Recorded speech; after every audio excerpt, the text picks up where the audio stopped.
In this video, I'm going to show you how to use your Ocean Insight products to make an absolute irradiance measurement. Essentially what you're doing with this type of measurement is turning your spectrometer into a power meter. The output that we're going to get from our Absolute Irradiance Calibrated Spectrometer is microwatts per centimeter squared per nanometer. So you'll see power at every single wavelength along our spectrum. In this case, we're using our Ocean HDX Spectrometer. This one's configured for UV-VIS measurements. We're also going to use an extreme Solarization Resistant Fiber. We're going to collect the light with one of our CC-3-UV-S Cosin Correctors. This is going to give us a nice 180-degree field of view for collecting the light intensity that we want to characterize. Last but definitely not least, you'll need one of our radiometrically calibrated light sources. It's been calibrated for power output to a NIST traceable source. This means that you're going to get very accurate values for the power of the light sources or emission that you're measuring. Let's actually calibrate our spectrometer. First thing we need to do is connect one end of our fiber to the SMA connector on our spectrometer. We're going to connect the Cosin Corrector to the other end of the fiber. Before we calibrate our spectrometer, it's very important that you allow your light source to warm up for at least 40 minutes. Please refer to your manual for the specifics related to the lamp that you'll be using. This is very important so that we reach a thermal equilibrium for the lamps. Once our light source is fully warmed up, we're going to place the Cosin Corrector into this port on the front of our light source. Now we're ready to start OceanView and begin calibrating our spectrometer. We're going to use the Spectroscopy Application Wizard option, and we're going to choose the Absolute Irradiance Wizard to calibrate our spectrometer for absolute irradiance. The first question you'll be asked is whether or not you want to use the active acquisition or create a new one. We're going to stick with the active acquisition, so we click Next. Here we're going to be setting our acquisition parameters. So the first thing we want to do is set our integration time. The integration time is essentially how long the detector is going to collect light. In this case, there's a nice, convenient automatic button that will automatically set the integration time to get an optimum intensity for our measurements. What I mean by optimum intensity is that we want to make sure that the tallest peak in our spectrum does not go above the blue line that you see in this spectral window.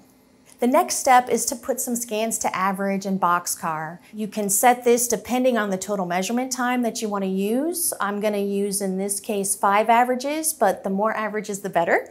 In this case, I usually like to use a Boxcar setting of 5, but you can explore these different settings and find the one that works best for your data. The key is that we always recommend that you use some averaging and Boxcar to improve the signal-to-noise ratio for your measurements. In the case of the HDX, we need to store dark spectrum. So we have a very handy shutter on the front of our light source that we can use to block the light from entering the spectrometer. You spent all that time warming it up, so we want to keep it warmed up, and we recommend that you use the shutter that you'll find on the front of the light source. Once we know there's no light entering the spectrometer, as you can see here in the graph by this flat line across the bottom of our spectral window, then we know we can click Store Now to store that dark spectrum. We always recommend using the nonlinearity coefficient stored on board your spectrometer. To apply those corrections, all you need to do is click the nonlinearity correction checkbox in this panel, and those corrections will automatically be applied to your spectral data. So we're going to click Next in our wizard panel. And in this case, since we haven't calibrated our spectrometer before, we're going to use the new calibration option. The next step is for us to store our reference. What's very important for this step is to make sure your Cosin Corrector is inserted fully into the front of the lamp, and you also want to make sure that the shutter on your lamp is open. I will say this is a common mistake that I make, and in this case, my shutter's closed, so I'm going to open it. And now we're ready to take our reference measurement. So we click the light bulb to measure our reference spectrum, and then we click Next. We're going to store our background or our dark spectrum. So we're going to need to close that shutter again. Then we can click on our light bulb to store our dark spectrum. Then we click Next. So at this point, You received a calibration file, maybe several calibration files, depending on the model of the lamp and the type of measurements you're planning to make, that you need to access now to apply the actual power values that we see as a function of wavelength for this lamp to the spectrometer. What we're going to do is load the lamp file. In this case, we're dealing with a UV-VIS lamp, so we have two cal files. We have a cal file for the UV range and a cal file for the VIS range. For the video today, we're just going to run through the UV calibration, but please know that the visible calibration is exactly the same procedure. So we're going to pick the UV file, and you can see here it says UV in the file name. We're going to select that and we're going to open it. That file will load and we'll even get an intensity of what the lamp looks like, and we click Next.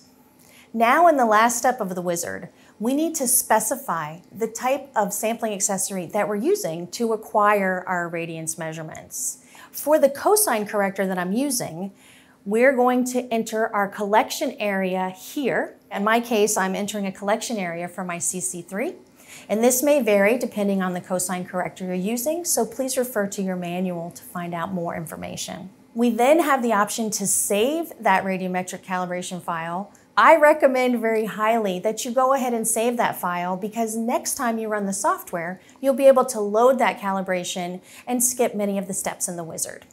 Once we've saved that file, we click Finish, and you'll see a new window opens up in the software, and this is called Absolute Irradiance View. And here what we're seeing is the absolute irradiance that we get from our lamp.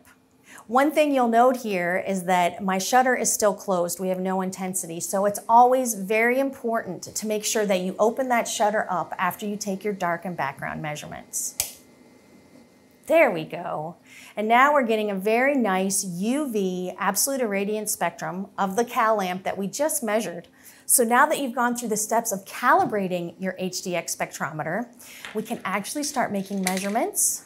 We're going to remove our Cosin Corrector from our lamp, and we're going to point it at whatever source we want to measure. A common application of this type of setup is going to be to characterize UV lamps that are used for UV disinfection. So just by pointing this at your UV lamp, you can confirm that you're going to get the appropriate dose of UV light that's needed to disinfect the surface. Using components like these and having your own calibration lamp on site give you the power to change sampling optics, to use different spectrometers. So it's a great addition to your laboratory to give you that flexibility you need to make those absolute irradiance measurements. Don't forget to warm up your spectrometer and light source. In addition, you want to make sure that you're opening and closing using that shutter. After you've done your initial calibration, remember to save that calibration file so you'll be able to load it for measurements at a later date. For more information on absolute irradiance or other spectroscopy measurements, please reach out to us online.